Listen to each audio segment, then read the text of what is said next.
से 15 जजेस में से 3 जजेस ने यूएसए के फेवर में डिसाइड किया था, if I am not wrong, अगर मैं रिकॉल करूं, और 12 जजेस जो थे वो यूएसए के अगेंस्ट थे। एनीवे, अच्छा अब एक चीज जरा देखिएगा, मैंने आपको एक और केस भी लिखवाया, अगर आप देखें, एक तो आ गया, मैं दोबारा पेश करता हूँ ताकि इधर क्लियर हो जाए।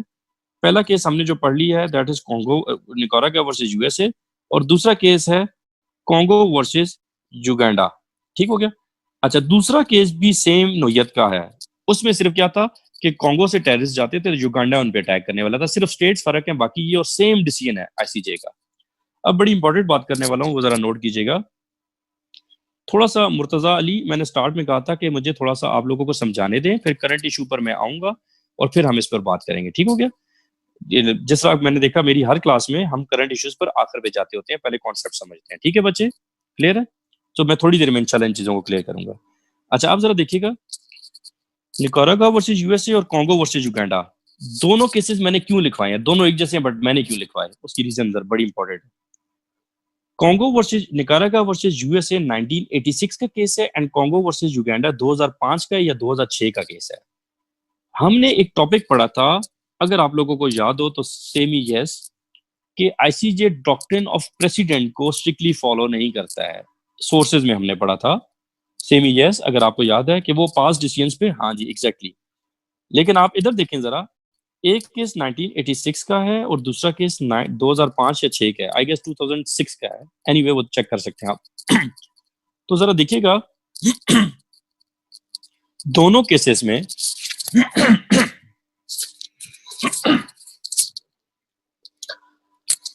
सॉरी, दोनों केसेस में आईसीजे ने क्या किया, सेम डिसीजन दिया। हालांकि वो सिमिलर फैक्ट्स पे डिफरेंट डिसीजन दे सकता है, प्रेसिडेंट को फॉलो नहीं करता, बट उसने सेम डिसीजन। सो इस बात से और इंपॉर्टेंस बढ़ गई इन केसेस की कि आईसीजे ने इस बात को टोटली इलीगल कह दिया कि इवन किसी स्टेट से टेररिस्ट आते हैं या फिर उनकी गवर्नमेंट भी स्पॉन्सर कर रही है, फिर भी दूसरी स्टेट इस ग्राउंड पे इंटरवीन नहीं कर सकती। तो कहने का मतलब ये हुआ कि आईसीजे ने यूएसए के खिलाफ फैसला दिया।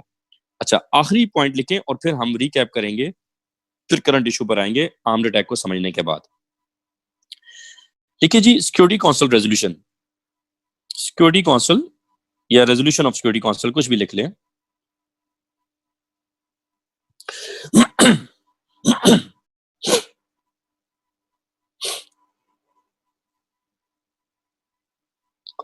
लिखिएगा the operative part, the operative part,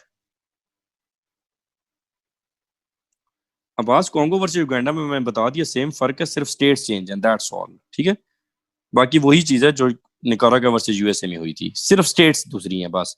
same case है, सेम फैक्ट्स हैं, सेम डिसीजन है।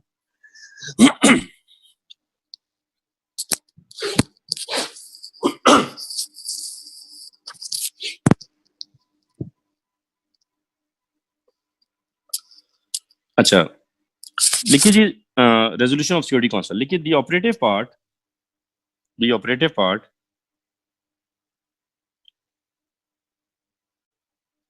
of Security Council Resolution 1368 1368 term those attacks, term those attacks, दो से मतलब है 9/11, ब्रैकेट में आगे लिख लें 9/11 जो अमेरिका के हुए थे, ब्रैकेट में लिख लें 9/11, term those attacks as terrorist attacks,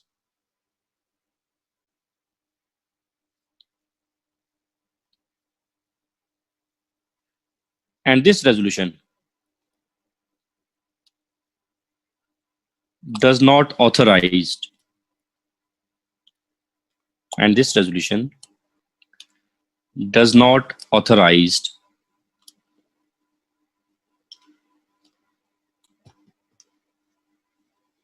United States of America, USA, this resolution does not authorize USA for intervention, and this resolution does not authorize USA for intervention.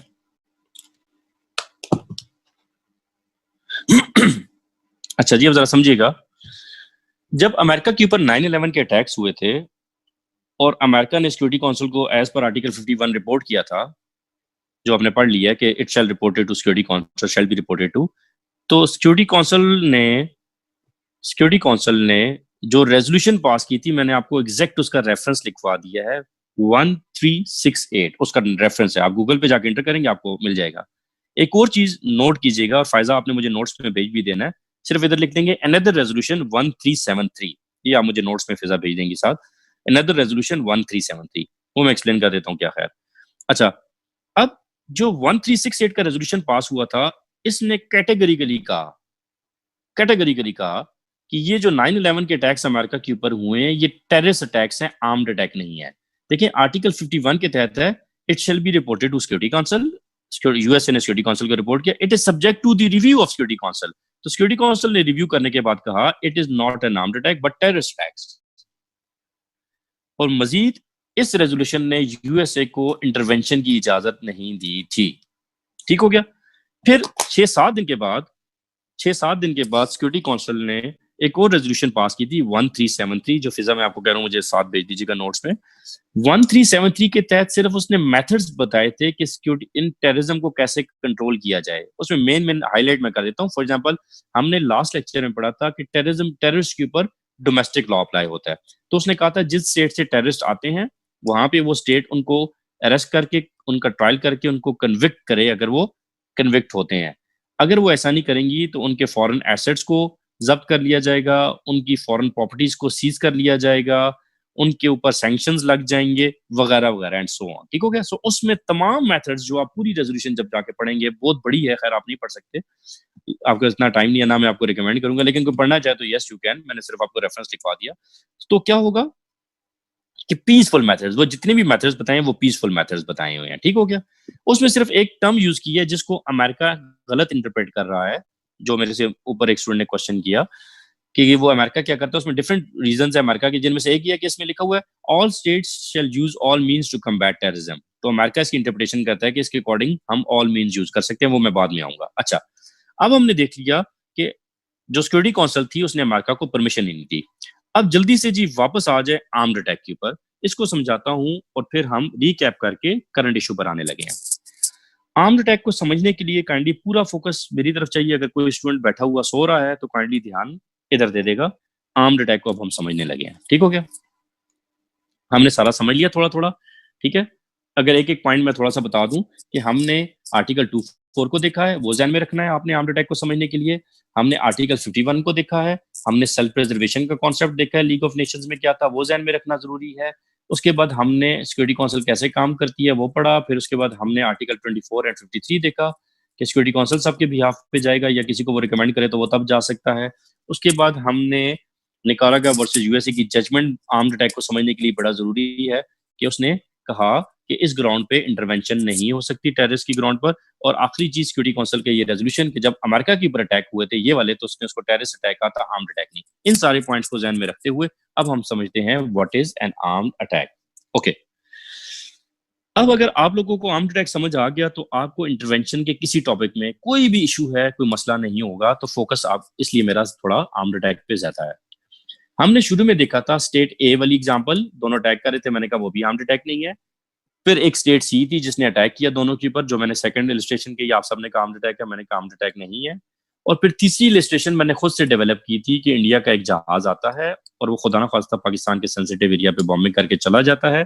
तो आपके जहन में थोड़ा सा आया था कि वो आर्म्ड अटैक है, और डेफिनेटली आया होगा, लेकिन मैंने उसको भी कहा कि वो भी आर्म्ड अटैक नहीं है। तो आर्म्ड अटैक है क्या, अब जरा देखते हैं।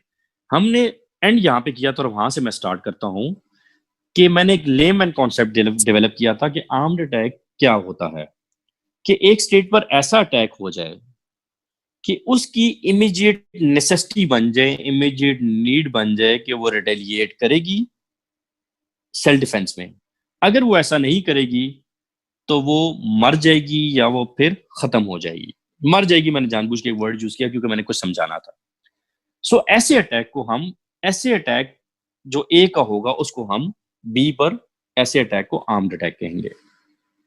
अब जरा समझते हैं सेल्फ डिफेंस का कॉन्सेप्ट हमारे डोमेस्टिक लॉ से।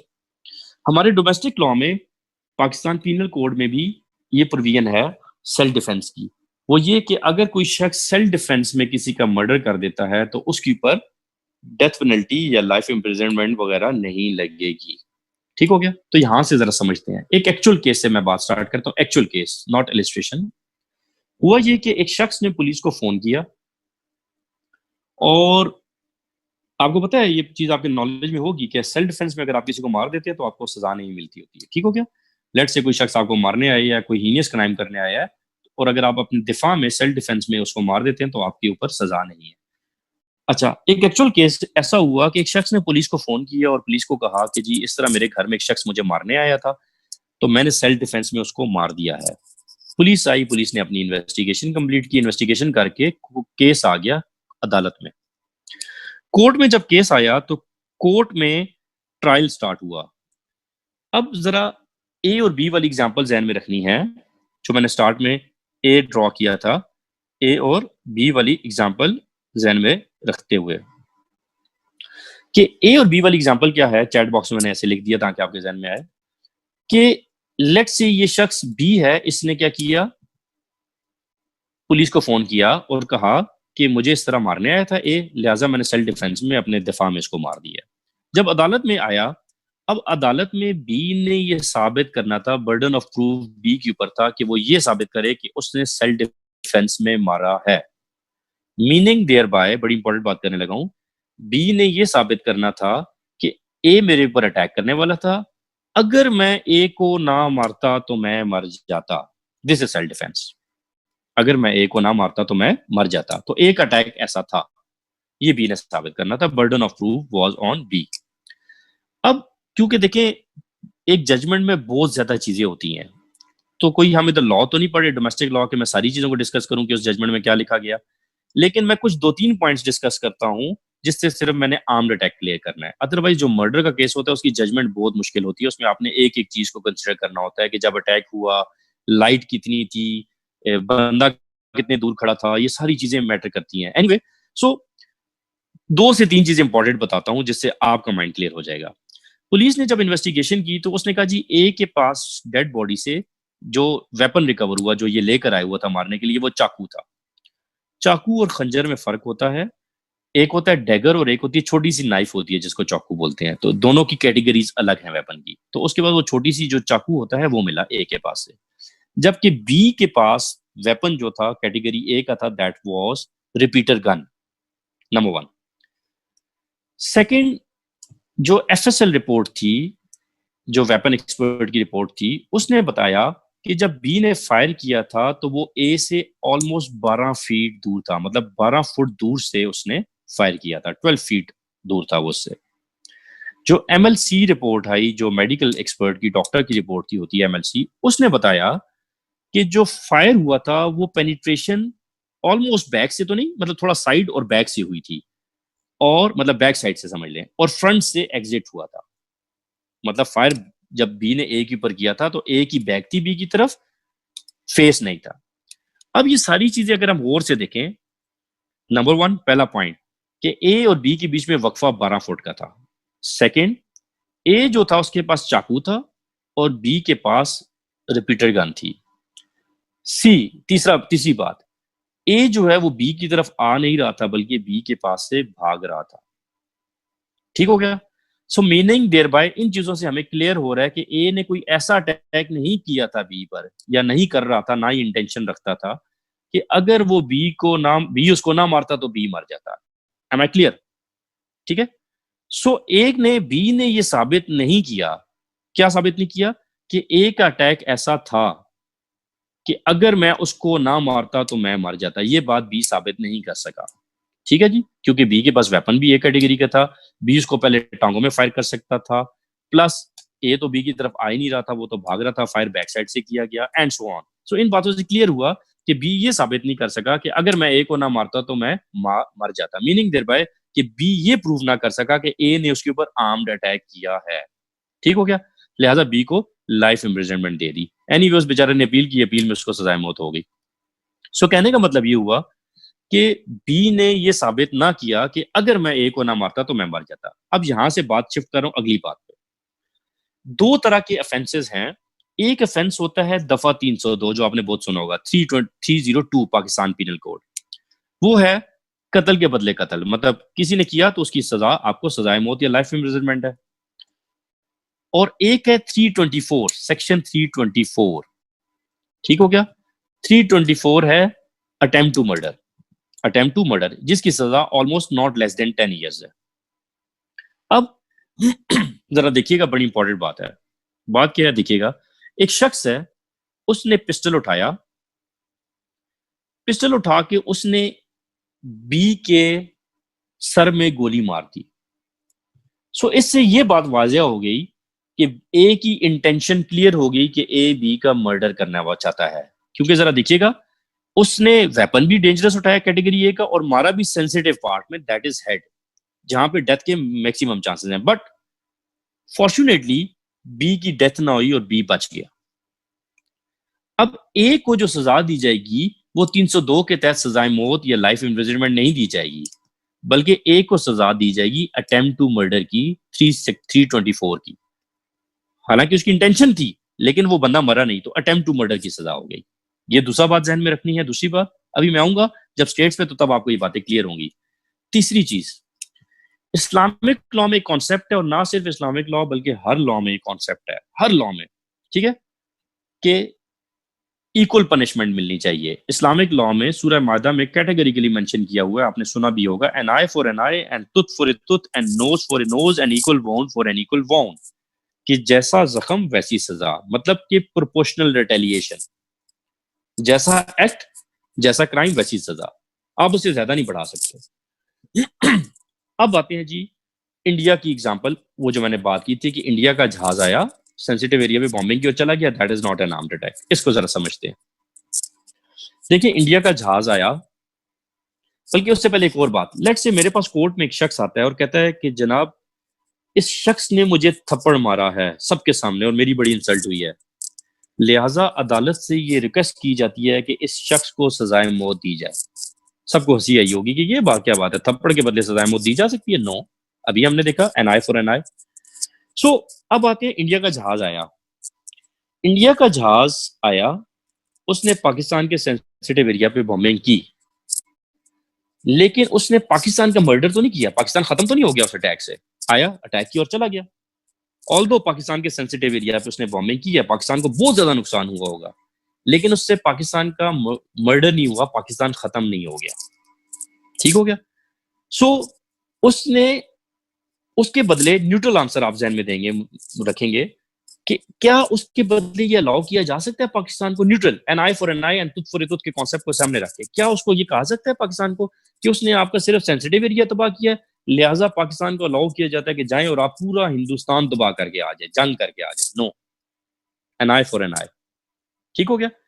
इसी तरह एक इंडिया, पाकिस्तान ने सेंसिटिव एरिया पे हेड पे फायर किया है, एग्री, सेंसिटिव एरिया पे फायर किया, हेड पे फायर किया, लेकिन उससे हेड्स के फायर से पाकिस्तान का मर्डर नहीं हुआ, पाकिस्तान खत्म नहीं हुआ, तो लिहाजा 302 की सजा नहीं दी जा सकती इंडिया को कि पूरा इंडिया तबाह करो। हाँ, थोड़ी बहुत अटेम्प्ट टू मर्डर की सजा दी जा सकती है। Again you will agree with me. Third, Pakistan, India ने पाकिस्तान को थप्पड़ मारा है, तो थप्पड़ के बदले क्या पूरा इंडिया तबाह करने की इजाजत दे दी जाए, तबाह करने की? नो। क्यों? Proportional retaliation, proportional punishment, Islamic law भी ये कहता है। सो इंडिया का जो जहाज आया, आई एग्री, उसने आर्टिकल 24 की वॉलेशन की, आई एग्री, उसने पाकिस्तान से सेंसिटिव एरिया को अटैक किया, लिहाजा पाकिस्तान को भी इंटरनेशनल लॉ अलाउ करता है कि आप भी प्रोपोर्शनल रिटेलिएशन कर लें, लेकिन इसके बदले आप वॉर नहीं करेंगे, इसके बदले आप वॉर नहीं करेंगे, वॉर करेंगे तो इलीगल होगा, क्योंकि आप प्रोपोर्शनैलिटी से भर रहे हैं।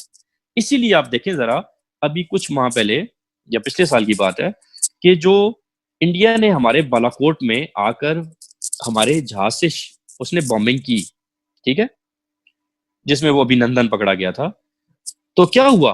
पाकिस्तान ने इंडिया पे अटैक तो नहीं किया, पाकिस्तान ने प्रोपोर्शनल रिटेलिएशन किया, हमने भी जाकर उनके बॉर्डर के ऊपर जाकर उनकी पूरी ब्रिगेड तबाह कर दी। तो मतलब क्या हुआ? किसी को कोई पेनल्टी ना पड़ी, किसी को कोई सैंक्शन ना लगे, ना इंडिया को ना पाकिस्तान को। क्यों? क्योंकि proportional retaliation international law allow कर रहा है। लेकिन वही इंडिया का जहाज आके बॉम्बिंग करके चला जाता और पाकिस्तान उसके बदले पूरी जंग कर देता, फिर पाकिस्तान का इलीगल एक्ट होता, क्योंकि प्रोपोर्शनल रिटेलिएशन से बढ़ जाता। सो होप इस बात पे आप कंक्लूड करेंगे। So what is an armed attack in international law? There is only one word, जरा ज़हन में रखिएगा, दैट इज वॉर। इंडिया ने जो हमारी पर जंगे की, 65 की, 71 की वगैरह जंगे जो हुई, अब वो जो जंग पाकिस्तान, इंडिया ने पाकिस्तान पर की, अब अगर पाकिस्तान इंडिया के खिलाफ जंग ना करता तो पाकिस्तान खत्म हो जाता। सो लिहाजा वो जो अटैक था इंडिया का, वो आर्म्ड अटैक था। सो इंटरनेशनल लॉ में आर्म्ड अटैक सिर्फ उसी अटैक को कहा जाता है जहां पे एक मुल्क आपके खिलाफ वॉर कर देता है या कॉन्टिन्यूटी ऑफ अटैक करता है। वो भी मोस्टली वॉर में होती है, क्योंकि अब कॉन्टिन्यूटी ऑफ अटैक को आप नहीं रोकेंगे या वॉर को आप नहीं रोकेंगे तो फिर आप खत्म हो जाएंगे, फिर मर जाएंगे। So there is only one attack. और क्यों इतना लिमिटेड कर दिया? क्योंकि आर्म्ड अटैक के लिए आपको रिटेलिएशन अलाउ की हुई है, बाकी अटैक्स के लिए नहीं होती है। सो आर्म्ड अटैक, हर तरह के अटैक को अगर आर्म्ड अटैक कह देते, हर तरह के अटैक को इंटरनेशनल आर्म्ड अटैक कहता, तो फिर हर तरह के अटैक पे रिटेलिएशन हो जाती। हर तरह के अटैक पे रिटेलिएशन होती, दोनों स्टेट्स में वॉर शुरू हो जाती, वॉर शुरू होती है और अगेन कॉन्टिन्यूटी ऑफ वॉर वाला कॉन्सेप्ट चला जाता, आ जाता। सो यूएन चार्टर ने, क्योंकि जंग को रोकना था, वॉर को रोकना था, उसलिए उसने कॉन्टिन्यूटी ऑफ वॉर को रोकने के लिए यूज ऑफ फोर्स और इंटरवेंशन के लॉस को लिमिटेड कर दिया गया और स्टेट से पावर्स ले ली गई। और इसी तरह से हर तरह के अटैक के ऊपर रिटेलिएशन को भी मना कर दिया गया, सिर्फ आर्म्ड अटैक पे कर दिया। वो भी स्टेट की मजबूरी होती है, और वो भी हमने देख लिया सिर्फ थोड़ी देर के लिए। जैसे ही सिक्योरिटी काउंसिल का रेजोल्यूशन आता है, आपका राइट ऑफ सेल्फ डिफेंस भी खत्म हो जाता है, मीनिंग देयर बाय कि आपकी कंटिन्यूटी ऑफ वॉर को भी इंटरनेशनल लॉ ने रोक दिया। सो हमारे पास एक बात क्लियर होगी कि हर तरह के अटैक पे रिटेलिएशन लॉ नहीं है, सेल्फ डिफेंस सिर्फ आप लिमिटेड टाइम के लिए कर सकते हैं। अब आ जाते हैं पूरे लेक्चर का रिकैप करते हैं, फिर आपके क्वेश्चंस और फिर करंट इश्यूज पर मैं आऊंगा। ठीक हो गया जी? रिकैप करने के लिए एक बार जरा अपने नोट्स को सामने रख लें, फिर इसके बाद आप क्वेश्चन करेंगे, मैं रिकैप कर लूं सिर्फ। रिकैप में हमने देख लिया, अमेरिका के ऊपर मैं अप्लाई करता जाऊंगा रिकैप करते हुए। सबसे पहले हमारे सामने सिचुएशन है अमेरिका की, कि मुझे जरा आप लोग आंसर करेंगे, अमेरिका के ऊपर 9/11 के अटैक्स में पेंटागन पर जहाज जाके लगे और वर्ल्ड ट्रेड सेंटर पे जहाज जाके लगे, क्या उससे अमेरिका तबाह हो गया था? यस, सेमी यस और नो। क्या उससे अमेरिका तबाह हो गया था? मुझे ताकि क्लियर हो कि आप लोगों को मेरी बातें समझ आ गई हैं जो मैंने इतनी मेहनत की है। Okay great. अब मतलब ये हुआ कि अमेरिका के ऊपर जो अटैक हुआ था, वो जो जहाज आके लगे थे टावर्स को, उसने अमेरिका के ऊपर आर्म्ड अटैक नहीं किया। एग्री? ठीक हो गया कि वो आर्म्ड अटैक की डेफिनेशन में फॉल नहीं करता। क्योंकि वो आर्म्ड अटैक की डेफिनेशन में फॉल नहीं करता है, इसीलिए सिक्योरिटी काउंसिल का जो रेजोल्यूशन पास हुआ था, उसने उसको आर्म्ड अटैक नहीं कहा था, बल्कि टेररिस्ट अटैक कहा था। यहां तक बात क्लियर होगी जी आप लोगों को? अब आते हैं कि अमेरिका का अटैक जो अफगानिस्तान में था, वेदर दैट वाज लीगल और इलीगल। क्लियर हो गया मुर्तजा? बच्चे आपने भी शुरू में क्वेश्चन किया था। तो अब आते हैं, अमेरिका का अटैक लीगल था या इलीगल? देखते हैं जी जरा वन बाय वन, सिर्फ अभी सुनते जाएंगे, मैं वन बाय वन रिकैप कर रहा हूं, फिर उसके बाद क्वेश्चंस पे आएंगे। आर्टिकल 2(4) की अमेरिका ने वॉल्यूशन की, क्योंकि आर्टिकल 2(4) तो स्टेट्स को मना करता है कि वो किसी भी सूरत इंटरवेंशन नहीं कर सकते हैं, नंबर वन। सेकेंडली, अमेरिका जो है उसने आर्टिकल 2(4) की ना सिर्फ टेरिटोरियल इंटीग्रिटी की वॉल्यूशन की, बल्कि पॉलिटिकल इंडिपेंडेंस ऑफ अफगानिस्तान की भी की। उसने सिर्फ टेरिटरी में नहीं आया गलत, बल्कि उसने अफगानिस्तान की गवर्नमेंट को भी, तालिबान को भी ओवरटर्न किया। तो दोनों एस्पेक्ट्स की वॉल्यूशन की। फिर आर्टिकल 51 पे आते हैं। अमेरिका ने क्या साबित करना था? अमेरिका ने साबित करना था कि there should be an armed attack. तो क्या अमेरिका पे आर्म्ड अटैक हुआ? नो, अमेरिका पे तो आर्म्ड अटैक ही नहीं हुआ, अभी हमने देख लिया, क्लियर कर लिया।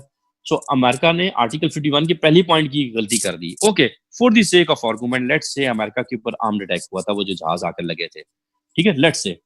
तो क्या, मैं क्वेश्चन थोड़ी देर बाद आंसर करूंगा ताकि मेरा तसलसल ना टूटे हसन, फिर उसके बाद आंसर करूंगा। सो अमेरिका की ऊपर जब अटैक नहीं हुआ, आर्म्ड अटैक नहीं हुआ, लेकिन मैं कहता हूँ for the sake of argument हो गया, उसने सिक्योरिटी काउंसिल को रिपोर्ट कर दिया, ठीक है जी, कर दिया था। लेकिन सिक्योरिटी काउंसिल ने तो रिपोर्ट करके कहा कि ये आपके ऊपर तो आर्म्ड अटैक ही नहीं हुआ है, और सिक्योरिटी काउंसिल ने तो इंटरवेंशन की इजाजत ही नहीं दी थी, लेकिन फिर भी सिक्योरिटी काउंसिल की बावजूद उसने इंटरवेंशन की, that was also an illegal act. उसके बाद आ जाते हैं लीग ऑफ नेशन में सेल्फ प्रिजर्वेशन का कॉन्सेप्ट जो था। अमेरिका कहता है कि मुझे अफगानिस्तान से फ्यूचर थ्रेट्स थे, तो हमने आज पढ़ लिया है कि फ्यूचर थ्रेट्स का जो कॉन्सेप्ट था, वो कॉन्सेप्ट सिर्फ और सिर्फ लीग ऑफ नेशंस में था। यूएन चार्टर ने फ्यूचर कॉन्सेप्ट को खत्म, फ्यूचर थ्रेट्स की बेस पर अटैक करना खत्म कर दिया है। इवन के मेलकम शाह अपनी किताब में कहता है कि पास्ट में इसलिए अलाउ थे फ्यूचर थ्रेट्स की बेस पर अटैक क्योंकि स्टेट्स इतनी एडवांस नहीं थी टेक्नोलॉजी उनकी कि वो फौरन रिटेलिएट कर सकें। मेलकम शाह अपनी किताब में कहता है कि अब तो स्टेट्स के पास इतने एडवांस वेपन्स आ चुके हैं कि वो हर स्टेट सलाहियत रखती है कि जैसे ही उसके ऊपर अटैक हो वो फौरन रिटेलिएट करने का जवाबी कार्रवाई करने का सलाहियत रखती है। लिहाजा फ्यूचर थ्रेट के ऊपर प्ली लेकर अटैक करना इज टोटली इलीगल। अच्छा, अमेरिका कहता है कि मैंने सेल्फ डिफेंस में अटैक किया है, तो जनाब सेल्फ डिफेंस में तो अटैक आपका सिर्फ लिमिटेड सा है। यूएन चार्टर कहता है कि जैसी रेजोल्यूशन आएगी आपका वो राइट भी खत्म। तो जिस डेट को, डेट चेक कर लीजिएगा, जिस डेट को रेजोल्यूशन 1368 आई थी उसी डेट को अमेरिका का राइट ऑफ सेल्फ डिफेंस खत्म हो गया था, लेकिन अमेरिका ने 13-14 साल लगा दिए सेल्फ डिफेंस का राइट अवेल करते हुए, विच इज ऑल्सो इलीगल। उसके बाद आ जाते हैं आर्टिकल 24 में कि सिक्योरिटी काउंसिल सबके भी पे जाएगा। आर्टिकल 53 वो आगे चलते हैं। अच्छा, निकारागा वर्सेस यूएसए था यूएसए के खिलाफ और वो क्लियरली अप्लाई अफगानिस्तान पे होता है। Let's say for the sake of argument, ऐसा है नहीं but for the sake of argument, अगर तालिबान अलकायदा को सपोर्ट कर भी रहे थे, इवन देन यूएसए इस ग्राउंड पर इंटरवीन नहीं कर सकता कि वो स्पॉन्सर कर रहे हैं लिहाजा हम अटैक कर रहे हैं। और ये बात ऑन रिकॉर्ड है कि तालिबान उनको बिल्कुल अलकायदा को सपोर्ट इस ग्राउंड पे नहीं कर रहे थे, बल्कि उन्होंने कहा था आप हमें सबूत प्रोवाइड करें, हम आपको उनको कन्विक्ट करेंगे, उनके ऊपर सजा लगाएंगे।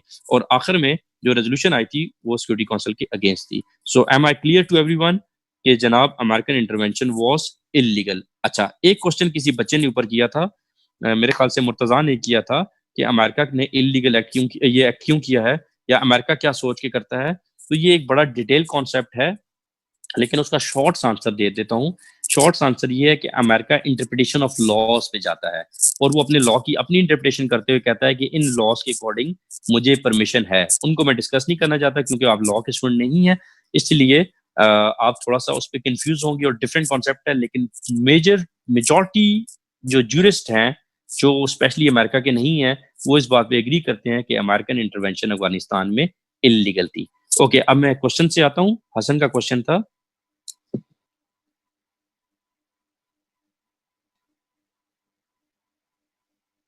मुझे हसन आपका क्वेश्चन समझ नहीं आया कि वो सिक्योरिटी काउंसिल में किस लिए नहीं गया। सिक्योरिटी काउंसिल में उसने सिंपल रेजोल्यूशन पास हुई थी कि अमेरिका के ऊपर जो अटैक हुए हैं वो अटैक इलीगल, वो आर्म्ड अटैक नहीं है बल्कि टेररिस्ट अटैक है। ठीक हो गया हसन। अच्छा, अब्बास का क्वेश्चन था, not a member of league of Nations. मेरे ख्याल से ऐसा ही है जी अब्बास, यस, ये इसने विड्रॉ कर लिया था। अच्छा, M Saqib sir, what about sanction on USA. हाँ, साकिब ने जो क्वेश्चन किया है ये मासूम क्वेश्चन हर स्टूडेंट कर रहा होता है कि सर फिर यूएसए पे सैंक्शंस क्यों नहीं लगते। तो उस क्वेश्चन का आंसर कर दूं ताकि अगली क्लासेस में आप क्लियर हो जाए। मैंने शायद पिछली क्लास में आपको या दूसरे बैच को भी किया था कि हम एक चीज पढ़ रहे हैं, हम पढ़ रहे हैं साकिब थ्योरी कि लॉ क्या कह रहा है, प्रैक्टिस में सिचुएशन अलग है। फॉर एग्जाम्पल, अमेरिका पे सैंक्शन कैसे लगेंगे, जैसी सिक्योरिटी काउंसिल एक वाहिद अदारा है जहां पे जो सैंक्शन लगा सकता है, और सिक्योरिटी काउंसिल में हम बाद में डिटेल में पढ़ेंगे कि यूएसए उसका परमानेंट मेंबर है। जैसी रेजोल्यूशन पास होगी सिक्योरिटी काउंसिल में सैंक्शंस ऑन यूएसए, उसी वक्त यूएसए उसको वीटो कर देगा। ठीक हो गया। तो लिहाजा प्रैक्टिकली स्पीकिंग यूएसए के ऊपर सैंक्शन लग ही नहीं सकते। Plus for the sake of argument let's से यूएसए के ऊपर सैंक्शन लग जाए, जब यूएसए पे सैंक्शन लगेंगे तो मुझे बताएं कौन सी स्टेट है जो यूएसए के ऊपर अटैक करने के लिए राजी होगी। इवन चाइना रशिया भी यूएसए पे कभी अटैक के लिए राजी नहीं होंगे क्योंकि उन्होंने खुद को खत्म नहीं करना। सो लिहाजा प्रैक्टिकली स्पीकिंग यूएसए के ऊपर सैंक्शन नहीं लग सकते हैं, इसीलिए वो उसका फायदा उठा रहा है। Saqib, you got my answer. Saqib and Ejaz दोनों का एक ही आंसर है। क्लियर है तो मुझे यस कर दीजिएगा बच्चे। अच्छा जी, अदनान।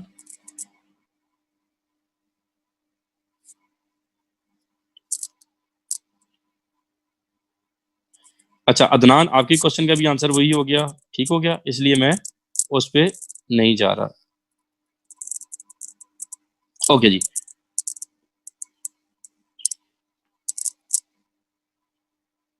हाँ, फिजा जो जस्ट वॉर थ्योरी है, जस्ट वॉर थ्योरी का कॉन्सेप्ट बहुत चेंज हो गया है। ठीक हो गया। जस्ट वॉर का कॉन्सेप्ट अब ये नहीं रहा। जस्ट वॉर का कॉन्सेप्ट ये है, फॉर एग्जांपल मैं इसमें भी अगेन डिटेल पे नहीं जाता, लेकिन इधर के लिए जस्ट वॉर का जो कॉन्सेप्ट पुराने दौर में जो रोमन्स का था, जिस तरह हमने स्टार्ट में पढ़ा था, हर तरह की वॉर जस्ट वॉर अब नहीं रही है। फॉर एग्जाम्पल, जिस तरह मैंने कह दिया आर्म्ड अटैक हो रहा है, आप कर रहे हैं, तो उस ग्राउंड पे आप सिर्फ और सिर्फ इस हद तक ही रिटेलिएट कर सकते हैं जितना यूएन चार्टर आपको परमिशन दे रहा है, जैसे कि मैंने ऊपर जिक्र किया, मैं रिपीट नहीं करूंगा। सो अब वो कॉन्सेप्ट जस्ट वॉर का वो ला नहीं रहा कि जी ट्रीटी फुलफिल नहीं हुई तो आप अटैक कर दो, ये नहीं हुआ तो आप अटैक कर दो। नो, अब सिर्फ एक ही कंडीशन मैंने बता दी, आर्म्ड अटैक है। एंड जस्ट वॉर ये है कि आप किसी और को, एक न्यूट्रल बॉडी को राइट दोगे कि वो आपका जो मामलात है उसको करेगी। जिस तरह देखें ना, जो आपका वो था ना, एक केस था सलमान तसीम मर्डर केस, जिसमें जो कादरी था उसको सजाए मौत हाई कोर्ट ने दी थी और फिर सुप्रीम कोर्ट ने कंफर्म की थी। और उसमें नंबर ऑफ ग्राउंड्स थे, 300 पेजेस की जजमेंट थी, बड़ी बड़ी जो है अच्छी जजमेंट थी, जिसमें से एक पॉइंट ये था कि कादरी को किसने, लेट्स से कि सलमान तसीर ने ब्लास्फेमी कमिट भी की है, फिर भी कादरी को किसने राइट दिया है कि वो जाके उसका मर्डर करे? ना इस्लामिक लॉ इस बात की इजाजत देता है, this is a fact, Islamic law नहीं परमिशन देता, और ना ही कोई और लॉ देता है, ना ही पाकिस्तान का लॉ।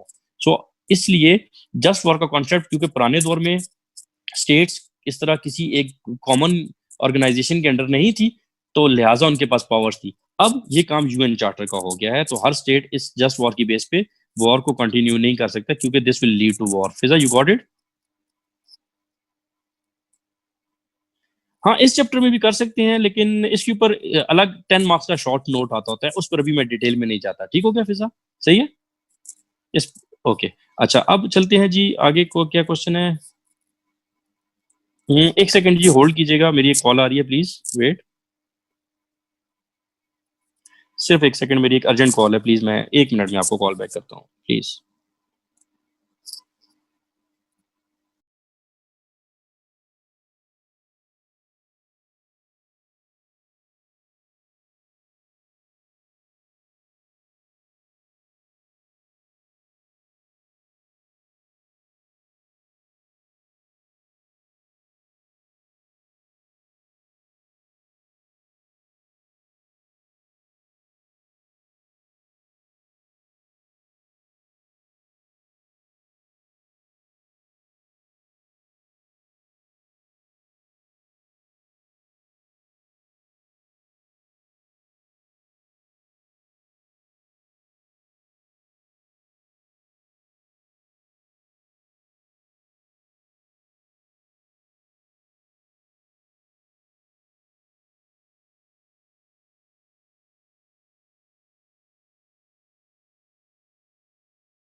वेट करेंगे प्लीज।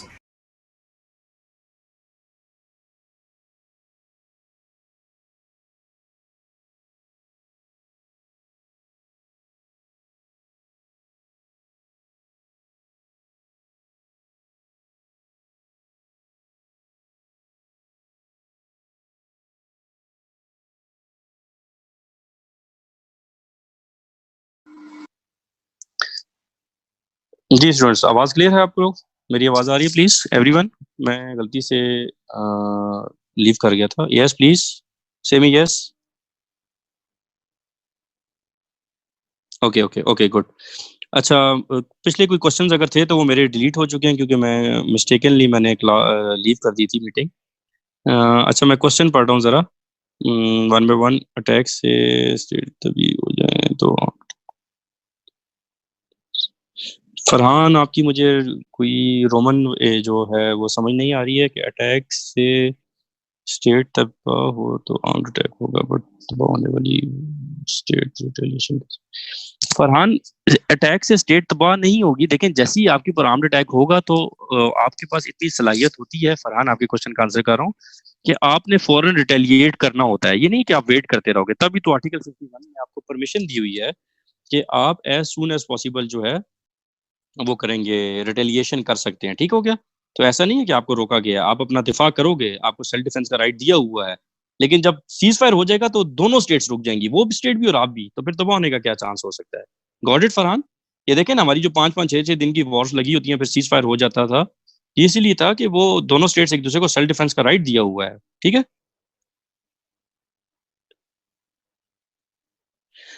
नान, इसका आंसर नहीं मैं दे सकता। अपोलॉजी कि यूएसए ने क्यों अटैक नहीं किया, वो उनकी पॉलिसी होगी कि क्यों उन्होंने यूएसए पे अटैक नहीं किया। ठीक है, इसका काइंडली, क्योंकि ये तो उनकी पॉलिसी है कि क्यों उन्होंने अटैक नहीं किया।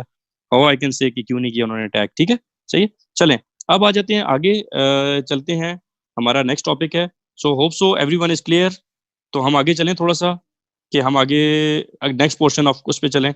ओके, अब ऐसा है कि एक चीज ध्यान में रखिएगा कि आप किसी भी इशू पर अप्लाई करेंगे, ठीक है, किसी भी इशू पर आप अप्लाई करेंगे, तो आपके जहन में ये पॉइंट्स होने चाहिए। नंबर वन, पहला आपने देखना है कि अटैक किस नौइयत का, आर्म्ड अटैक की डेफिनेशन में है नहीं, और उसके बाद फिर आगे आपने डिस्कशन स्टार्ट कर देनी है। सो आर्म्ड अटैक अब आप लोगों को काफी क्लियर हो गया, जिससे आप जज कर सकें कि आर्म्ड अटैक था या नहीं। Number one. सेकेंड, थोड़ा सा इंप्रूवमेंट आपको होप्स हो, यू विल एग्री कि आपको आ गई होगी कि आपके पहले माइंड में क्या चीजें थी कि इलीगल एक्ट है या लीगल एक्ट है, और अभी उसमें थोड़ी सी मेच्योरिटी, थोड़ी सी इंप्रूवमेंट वो आपकी आ गई होगी। एग्री? ठीक है, मैंने आपको कहा था कि इंशाल्लाह इंटरनेशनल लॉ में आपके करंट अफेयर्स और एनालिसिस और ये चीज़ें इंशाल्लाह आप देखेंगे वक्त के साथ साथ इंप्रूव हो जाएंगी। लेकिन शर्त ये है कि जो मैं पढ़ा रहा हूँ वो साथ साथ जाकर पढ़ें भी आप लोग। ठीक हो गया? ये नहीं कि मेरा लेक्चर अटेंड किया और उसके बाद जनाब बस पता ही नहीं है कि क्या पढ़ना है। ठीक है, ये काम नहीं करना है, वरना आप लोग सब भूल जाएंगे। ओके जी, नेक्स्ट टॉपिक पे चलते हैं। हमारा जो नेक्स्ट टॉपिक है दैट इज, लिखिएगा, grounds of intervention. Grounds of intervention. Grounds of intervention. Grounds of intervention में हम ये पढ़ेंगे कि आया कौन से ग्राउंड्स में लीग ऑफ नेशंस में इंटरवेंशन की इजाजत थी, और कौन से जो से ग्राउंड्स हम पढ़ेंगे उनमें से किस ग्राउंड पे लीग ऑफ नेशंस में इंटरवेंशन की इजाजत थी, और किस ग्राउंड पे यूएन चार्टर में इंटरवेंशन की इजाजत है। इससे हमें और क्लियर हो जाएगा कि लीग ऑफ नेशंस में कितना वाइडर पर्सपेक्टिव था और यूएन चार्टर में कितना नैरो हो चुका है। अच्छा, अब अ, एक चीज की, ये जो ग्राउंड्स ऑफ इंटरवेंशन है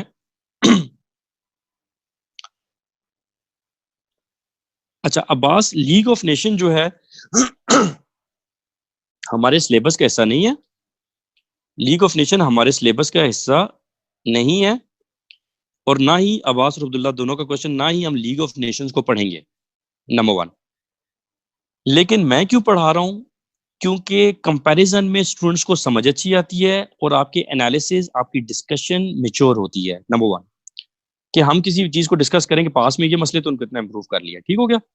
Thirdly, question, League of Nations is a part of international law but not a part of our syllabus. International law का तो पार्ट है, बट लेकिन सीएसएस के सिलेबस में नहीं है। Got it? अब हम आगे चलें। हाँ डेफिनेटली नवीद, आप रेफरेंस दें, आप डिस्कशन करें, डजेंट मैटर। ठीक है, अच्छा अब हम आगे चलते हैं ग्राउंड्स ऑफ इंटरवेंशन में जी। ग्राउंड्स ऑफ इंटरवेंशन में हम आपकी किताब में एक एक पैराग्राफ डिटेल में लिखा हुआ with examples. That is more than enough, more than enough. सिर्फ आपने इसको एक बार उधर से रीडिंग देनी है, लेकिन मैं आपको एक एक पॉइंट पे थोड़ा सा कॉन्सेप्ट क्लियर करता जाता हूँ कि इनमें है क्या। ठीक हो गया? अब इनको पढ़ते हुए आपने ध्यान में रखना है कि हम ये पढ़ रहे हैं कि किन ग्राउंड्स में इंटरवेंशन की इजाजत लीग में थी, किन में यूएन में है। ठीक हो गया? सबसे पहले लिखिएगा जी, सेल्फ डिफेंस। पहला ground self defence and self preservation. Self defence and self preservation, पहला ग्राउंड लिखिएगा।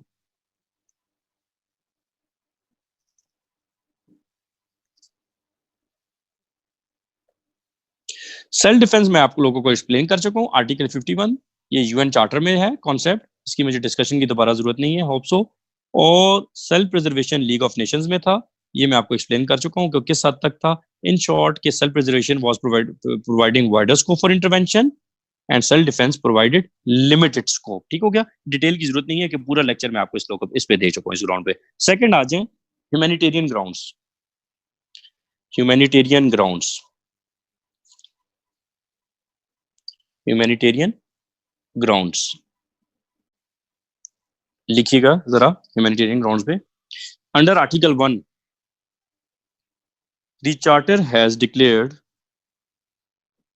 Under article 1 charter means UN charter की बात हो रही है। जब भी मैं चार्टर कहूं तो वो यूएन चार्टर है, ठीक है जी। The charter has declared that protection of international cooperation, protection of international cooperation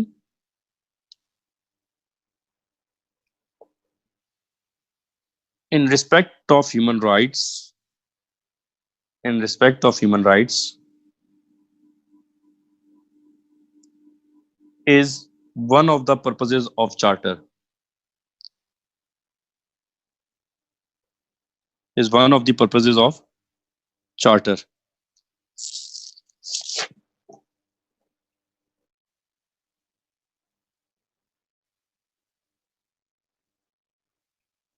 Under article 55 and 56 of the charter, under article 55 and 56 of the charter,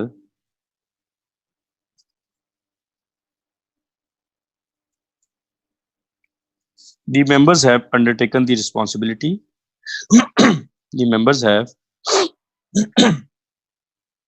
undertaken the responsibility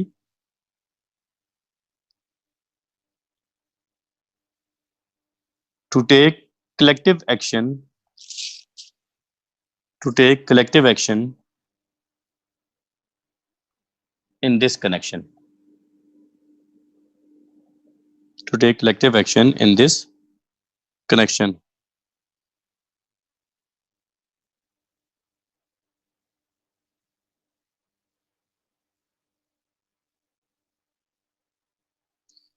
अच्छा जी,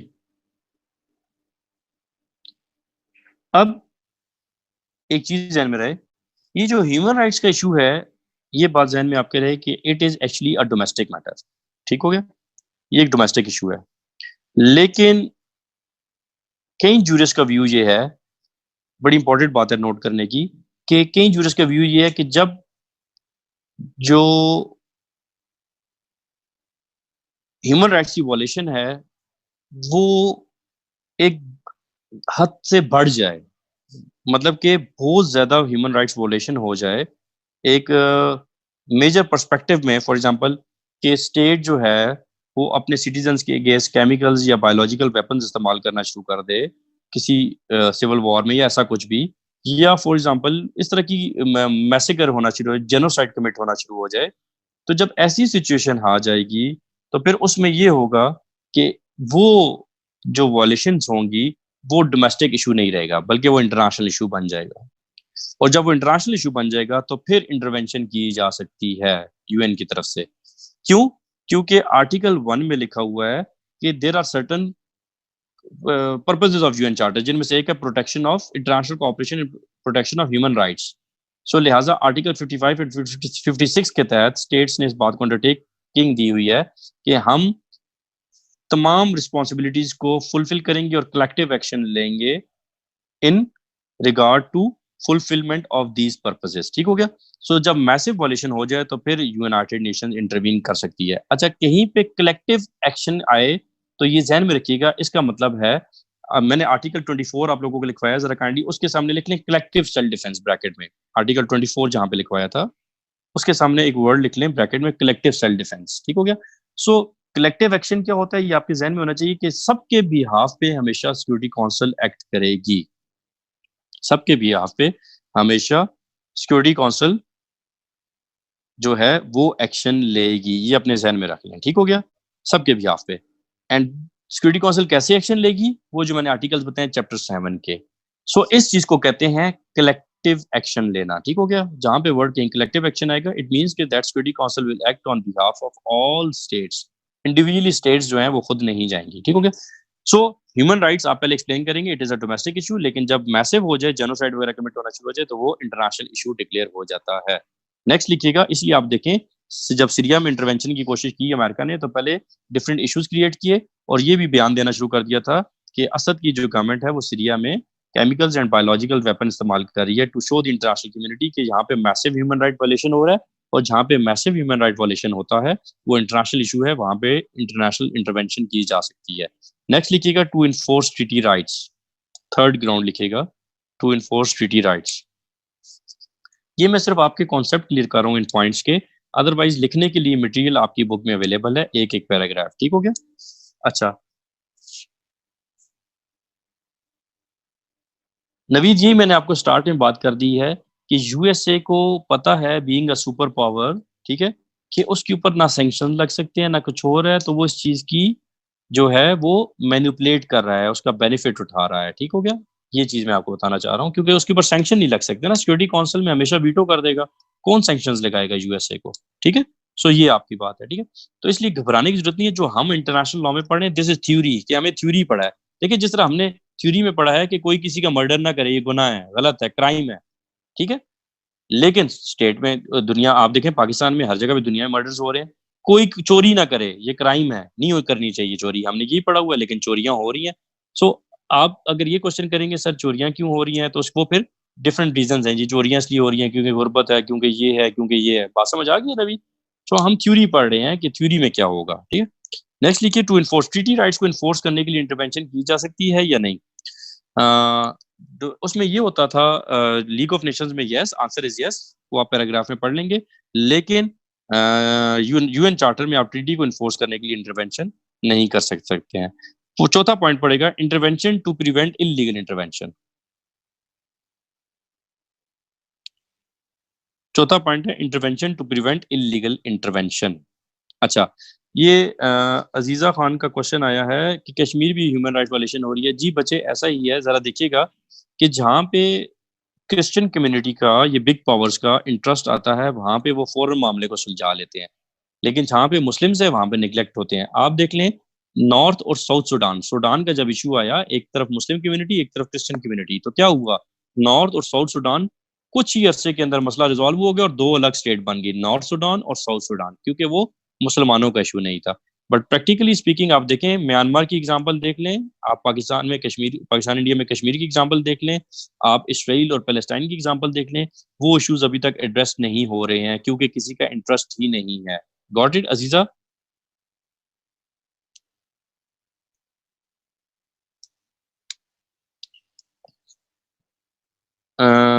अजीजा you got my answer.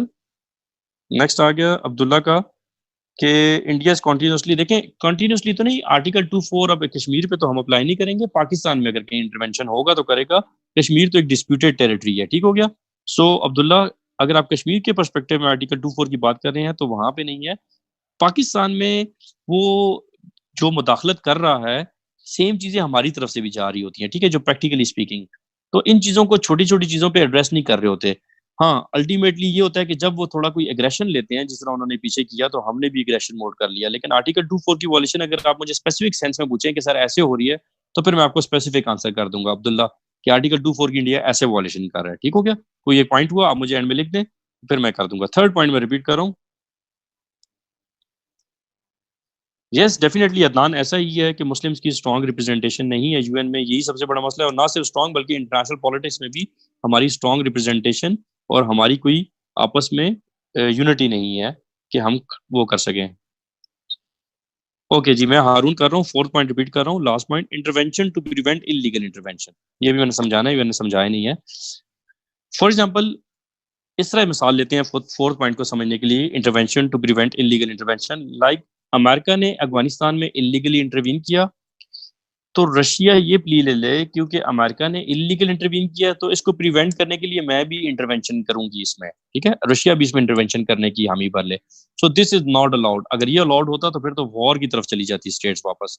तो UN charter इस चीज की permission नहीं दे रहा, जबकि league of Nations में थी, मैंने आपको बताया सेल्फ प्रिजर्वेशन में, एक स्टेट जब अटैक करती थी 3 माह के टाइम के बाद, तो कोई भी अलाय उसको ज्वाइन कर सकता था, ठीक हो गया। सो वहां पे इंटरवेंशन की या उसकी इजाजत थी, लेकिन यूएन चार्टर में नहीं है। नेक्स्ट लिखिए for protection of person and their property, for protection of person and their property. Third point treaty का, कि कोई स्टेट ट्रीटी को हारून अगर वॉलेट करती है तो क्या ट्रीटी को इन्फोर्स करने के लिए इंटरवेंशन की जा सकती है? लीग ऑफ नेशंस में ऐसा होता था, इन्फोर्स करने के लिए होती थी।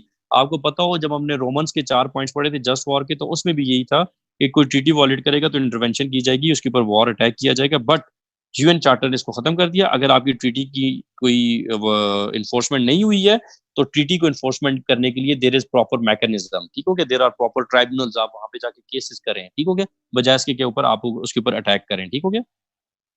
Got it Haroon? Okay, next आ जाते हैं जी, for protection of person and their property.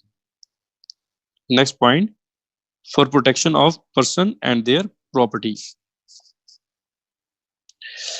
अच्छा, पर्सन और प्रॉपर्टी को बचाने के लिए इंटरवीन किया जा सकता है। पर्सन से मतलब जैसा फॉर एग्जांपल पाकिस्तान और इंडिया की जो वॉर हो रही थी, आई गेस 71 की वॉर में ऐसा हुआ था, वो बुक में एग्जांपल है, आप देख लेंगे कि अमेरिका ने कहा था हमारे यहाँ पर्सन, पर्सन से मतलब हमारे सिटीजन, हमारे गवर्नमेंट ऑफिशियल्स हैं, एंड प्रॉपर्टी, प्रॉपर्टी से मतलब एम्बेसीज या कोई और प्रॉपर्टी स्टेट ने खरीदी हो। तो अमेरिका ने कहा था कि इंडिया और पाकिस्तान की वॉर में हम भी इंटरवीन करेंगे क्योंकि हमारे पर्सन एंड प्रॉपर्टी है, हमने उनको बचाना है। तो सिक्योरिटी काउंसिल ने रेजोल्यूशन पास की थी कि इन ग्राउंड्स पे आप इंटरवेंशन नहीं कर सकते हैं। सो यूएन चार्टर के हमने पढ़ लिए क्या ग्राउंड्स हैं इंटरवेंशन के, ये उसमें फॉल नहीं करता, पर्सन एंड प्रॉपर्टी को बचाने के लिए नहीं है। लेकिन मेलकम शाह कहता है कि बिग स्टेट्स जो हैं वो लिमिटेड ऑपरेशंस करती हैं अपने लोगों को बचाने के लिए। फॉर एग्जांपल लिबिया में जब सिविल वॉर चल रही थी तो रेबल्स ने अमेरिकन गवर्नमेंट ऑफिशियल्स को किडनैप कर लिया था। तो इसने यूएसए ने लिबियन गवर्नमेंट को कहा था कि आप हमारे गवर्नमेंट ऑफिशियल्स जो हैं इनको बचाएं, रेबल से सेव करें, लेकिन वो नहीं कर सके। तो फिर अमेरिका ने लिमिटेड ऑपरेशन किया था और अपने इंडिविजुअल्स को बचा कर ले आए थे। लेकिन स्ट्रिक्टो सेंस में यूएन चार्टर इस चीज की परमिशन नहीं देता है। नेक्स्ट लिखिए, छठा या सातवां जोन सा पॉइंट बन रहा है, कलेक्टिव इंटरवेंशन। कलेक्टिव इंटरवेंशन अभी मैंने थोड़ी देर पहले ही डिस्कस किया। कलेक्टिव इंटरवेंशन क्या होता है कि सिक्योरिटी काउंसिल जो है वो सबके बिहाफ पे इंटरवीन करेगी। आर्टिकल 24 मैंने बताया हुआ, और वो कैसे बिहेव करती है कलेक्टिव इंटरवेंशन, अंडर चैप्टर 7 करती होती है। आर्टिकल 39, 41, 42 एंड 43, ये चीज मैं ऑलरेडी आप लोगों को एक्सप्लेन कर चुका हूँ, ठीक हो गया। नेक्स्ट लिखिए point, intervention to maintain international law. Intervention to maintain international law.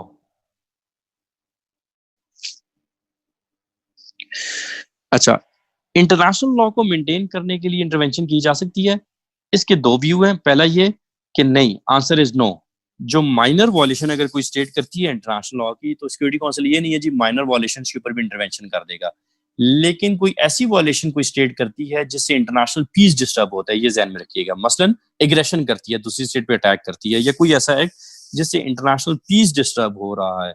सो ऐसे पॉइंट के लिए अगर ऐसी इंटरनेशनल लॉ की वॉलेशन है जिससे इंटरनेशनल पीस डिस्टर्ब हो रहा है तो फिर इंटरवेंशन की जा सकती है। नेक्स्ट लिखिएगा last point, intervention in civil wars. Intervention in civil Wars.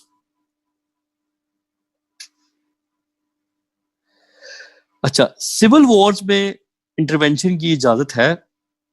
तो आंसर ये है कि सिविल वॉर में इंटरवेंशन की इजाजत दो व्यूज हैं। ये जरा इंपॉर्टेंट है, इसको ध्यान में रखिएगा।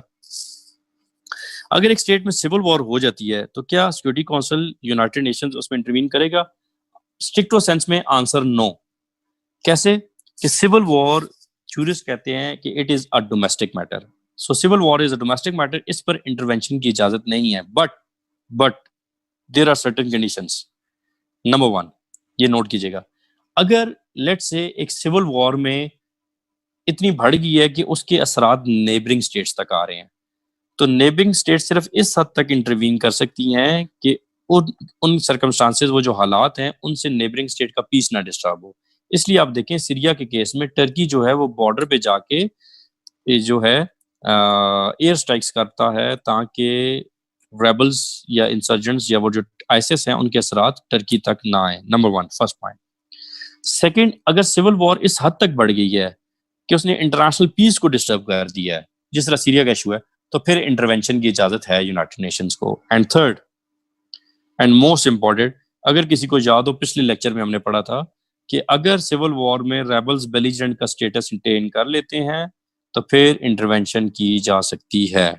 3 पॉइंट हो गए। अगर नॉन स्टेट एक्टर्स क्या करें, बेलिजेंट्स का स्टेटस, मैंने पिछली क्लास में पूरा लेक्चर था, आपको याद होना चाहिए, तो फिर इंटरवेंशन की जा सकती है। एंड लास्ट चौथा पॉइंट, ये 4 पॉइंट इसलिए लिखने को कह रहा हूँ कि आगे एक जगह मेंशन करूंगा। चौथा पॉइंट कि अगर सिविल वॉर में massive human rights violation start हो जाए, मैसिव मैं एक्सप्लेन कर चुका हूँ, जेनोसाइड हो जाए या केमिकल्स बायोलॉजिकल वेपन, सो मैसिव ह्यूमन राइट वायलेशन हो जाए तो फिर भी इंटरवेंशन की जा सकती है। क्लियर हो गया? Otherwise civil war is a domestic matter. अच्छा, इसके ऊपर मजीद पॉइंट्स आप किताब में एक एक पैराग्राफ है, काइंडली लाजमी पढ़ के उधर से एग्जांपल्स भी उठा लीजिएगा और इसको खुद तैयार कर लीजिएगा। नेक्स्ट एक हेडिंग जरा आप अपने पास लिख लें, काइंडली एक हेडिंग लिखिएगा, लिखिए intervention under league of Nations, intervention under league of Nations and United Nations and the concept of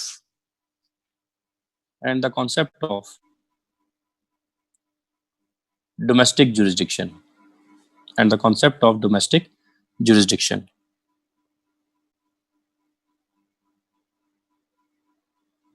अच्छा, इसमें सिंपल एक पेज पे नोट है, आप अपनी बुक में देखेंगे, और वो सारा वही कॉन्सेप्ट है जो मैं एक्सप्लेन कर चुका हूं, सिर्फ आपने रीडिंग देनी है। वो कॉन्सेप्ट ये है कि डोमेस्टिक मैटर में इंटरवेंशन नहीं हो सकती। जी हाँ, आर्टिकल 27 में क्लियरली लिखा हुआ है कि यूनाइटेड नेशन किसी भी डोमेस्टिक मामलात में इंटरवीन नहीं कर सकती है। ठीक हो गया? ये मैंने पढ़ाया है, इधर ये चीज लिखी हुई है।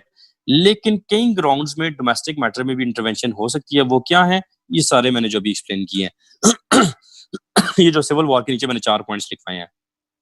Human right is a domestic issue, massive हो जाए तो डोमेस्टिक इशू नहीं बल्कि इंटरनेशनल इशू है, इंटरवेंशन हो सकती है। अच्छा, ये जो सिविल वॉर है it is a domestic issue, लेकिन अगर इंटरनेशनल पीस डिस्टर्ब कर दे तो डोमेस्टिक इशू नहीं रहती है। अगर नॉन स्टेट एक्टर्स बेलिजेंट्स बन जाए तो डोमेस्टिक इशू नहीं रहती है। सो इन मामलात में फिर डोमेस्टिक मैटर में इंटरवेंशन हो सकती है। क्लियर हो गया यहाँ तक पॉइंट?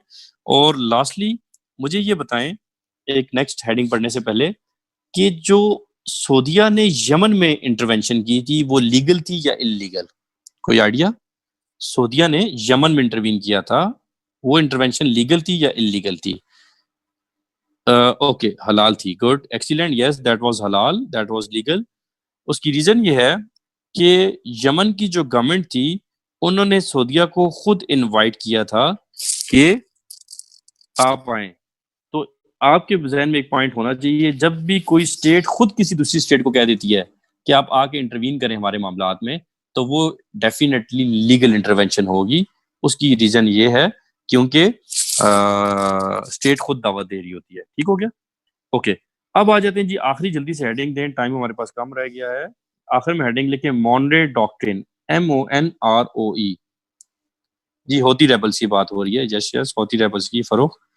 अच्छा, लिखे जी, हेडिंग दें Monroe doctrine, Monroe MONROE, Monroe doctrine, DOCTRIN, doctrine. अच्छा, मॉनरे डॉक्ट्रिन क्या है? आप लोगों ने यूएस हिस्ट्री में पढ़ा होगा, अगर नहीं पढ़ा तो आगे पढ़ेंगे मॉनरे डॉक्ट्रिन है क्या, और पूरी डिटेल में उधर पढ़ेंगे। इंटरनेशनल लॉ में हम क्यों पढ़ रहे हैं, सिर्फ मैं उसी हद तक पढ़ाऊंगा। अच्छा, सबसे पहले एक बात कि मॉनरे डॉक्ट्रिन के ऊपर 3-4 मरतबा 10 मार्क्स का शॉर्ट नोट आया हुआ है, तो आप इसको लिखेंगे कैसे? पहले आप थोड़ा सा लिखेंगे बैकग्राउंड। ठीक हो गया? बैकग्राउंड के बाद फिर उसमें आप लिखेंगे कॉजेस, वो आपको यूएस हिस्ट्री से मिल जाएंगे। ठीक हो गया? मैं भी थोड़े से एक्सप्लेन कर दूंगा आप लोगों को, सिर्फ आपको बता रहा हूँ, आपकी हेडिंग आपके जहन में हो। सबसे पहले बैकग्राउंड, फिर कॉजेस, फिर जो इंपॉर्टेंट पॉइंट्स हैं मोनरे के, वो 3 पॉइंट्स हैं वो, और आखिर में कंक्लूजन। ठीक होगा? ये आपका शॉर्ट नोट होगा। अब जरा आते हैं मोनरे डॉक्ट्रिन है क्या, थोड़ा सा बैकग्राउंड समझते हैं। हुआ ये था कि आपने यूएस हिस्ट्री में पढ़ा होगा कि ये जो नॉर्थ और साउथ अमेरिकन कॉन्टिनेंट है, ये कॉन्टिनेंट बेसिकली कॉलोनीज थी यूरोपियन स्टेट्स की। हुआ ये कि ये जो कॉलोनीज थी, इन्होंने क्या किया कि बगावत शुरू कर दी और अपने आप को इंडिपेंडेंट डिक्लेयर करना शुरू कर दिया। Like Mexico was colony of Spain, तो सबसे पहले इसने बगावत की और अपने आप को इंडिपेंडेंट डिक्लेयर कर दिया। जब इंडिपेंडेंट डिक्लेयर किया तो तमाम जो वो थी यूरोपियन स्टेट थी, उन्होंने आपस में एक सीक्रेट मीटिंग की और ये तय किया कि जाते हैं वापस इन कॉलोनीज के ऊपर अटैक करते हैं और अटैक करके वापस इनको अनेक्स करते हैं और अपनी कॉलोनीज बनाते हैं। हुआ ये कि ये खबर बरतानिया को होगी। बरतानिया ने यूएसए को कहा कि आपकी नॉर्थ और साउथ अमेरिकन कॉन्टिनेंट पे यूरोपियन स्टेट्स अटैक करने वाली हैं। अगर वो अटैक करती हैं, जंग होती है, तो जंग में हम आपका साथ देंगे। लेकिन यूएसए के उस वक्त प्रेसिडेंट थे प्रेसिडेंट मॉनरे, जिनके नाम से मॉनरे डॉक्ट्रिन है। He was fifth president of USA, he was fifth president. So उन्होंने क्या किया, उन्होंने एक पॉलिसी दी जो उस वक्त की मतलब अमेरिका की फॉरेन पॉलिसी भी कही जा सकती है। ठीक हो गया। मॉनरे उसको उसको हम याद करते हैं मॉनरे डॉक्ट्रिन के नाम से। वो क्या है, जरा 3 पॉइंट्स लिख लीजिए। पहला पॉइंट मैं बोलने लगा हूं मॉनरे डॉक्ट्रिन का, लिखिएगा। The state of American continent, the state of American continent would no more be made would no more be made subject of colonization, would no more be made subject of colonization in future, would no more be made subject of colonization in future. Second,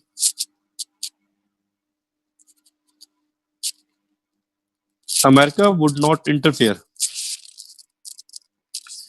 America would not interfere in the mutual wars of European states. In the mutual wars of European states.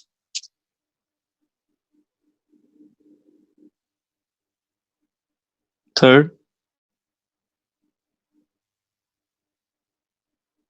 if the European states interfered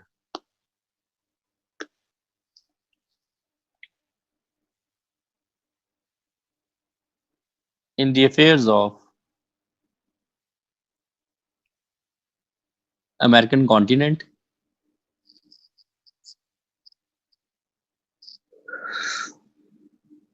then America would consider it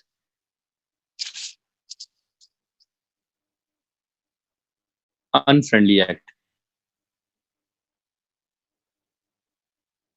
Then America would consider it unfriendly act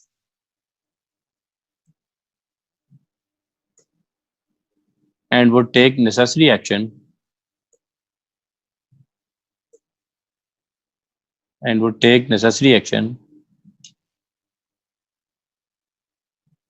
in this connection.